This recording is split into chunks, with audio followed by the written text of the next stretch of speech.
മലയാളികളുടെ സ്വന്തം വല്യേട്ടൻ തിരിച്ചു വരുന്നു. സകലമാന ഇട്ടിക്കണ്ടപ്പന്മാരെയും വിറപ്പിക്കാൻ അറക്കൽ മാധവനുണ്ണി വീണ്ടും അവതരിക്കുന്നു.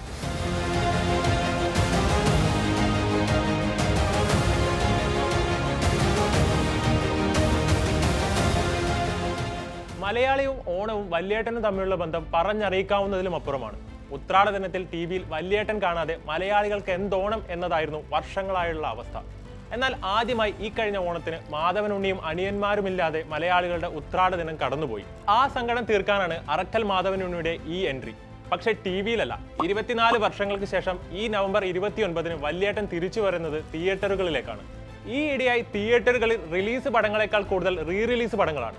പുതുതായി ഇറങ്ങുന്ന ചിത്രങ്ങൾ തിയേറ്ററുകളിൽ 50 ദിവസം തികക്കാൻ കഷ്ടപ്പെടുമ്പോഴാണ് കൈയും കണക്കുമില്ലാതെ പടങ്ങൾ റീ റിലീസിനെത്തുന്നത്. മലയാളത്തിൽ മാത്രമല്ല മറ്റു ഭാഷകളിലും സ്ഥിതി ഇത് തന്നെയാണ്. ഒരു കാലത്ത് സൂപ്പർ സ്റ്റാറുകളുടെ പിറന്നാളുകൾക്കും പിന്നെ എന്തെങ്കിലും പ്രത്യേക ദിവസങ്ങളിലും മാത്രം സംഭവിച്ചിരുന്ന റീ റിലീസുകൾ ഇന്ന് സാധാരണയായി മാറി.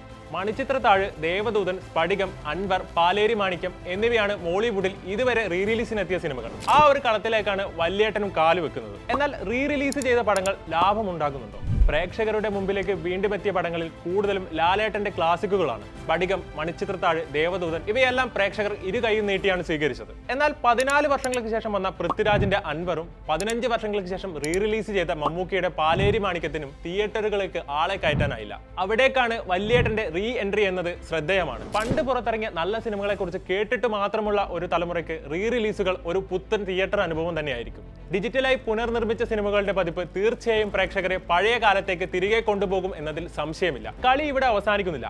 റീ റിലീസിനായി ഒരുങ്ങുന്ന പടങ്ങൾ ഇത് മാത്രമല്ല. മമ്മൂക്ക അഭിനയിച്ച വടക്കൻ വീരഗാഥ, ആവനാഴി, ലാലേട്ടന്റെ ദേവാസുരം, ആറാം തമ്പുരാൻ, തേന്മാവിൻ കൊമ്പത്ത്, അങ്ങനെ തിയേറ്ററുകളിലേക്ക് തിരിച്ചു വരുന്ന ക്ലാസിക് സിനിമകളുടെ ലിസ്റ്റ് നീളുന്നു. 4K ഡോൾബി അറ്റ്മോസിൽ റീമാസ്റ്റർ ചെയ്ത വല്യേട്ടൻ പ്രദർശനത്തിനെത്തുമ്പോൾ മലയാള സിനിമാ പ്രേമികൾക്ക് അത് മറക്കാനാവാത്ത ഒരു അനുഭവമാവും. മണിച്ചിത്രത്താഴിന് ശേഷം ശോഭനയെ സ്ക്രീനിൽ കാണാനുള്ള അവസരം കൂടിയാണിത്. ഇന്നസെന്റ്, NF വർഗീസ്, കലാഭവൻ മണി, അങ്ങനെ നമ്മളെ വിട്ടുപോയ ഒരുപാട് നല്ല കലാകാരന്മാരെ വീണ്ടും തിയേറ്ററുകളിൽ കാണാനുള്ള അവസരം കൂടിയാണിത്.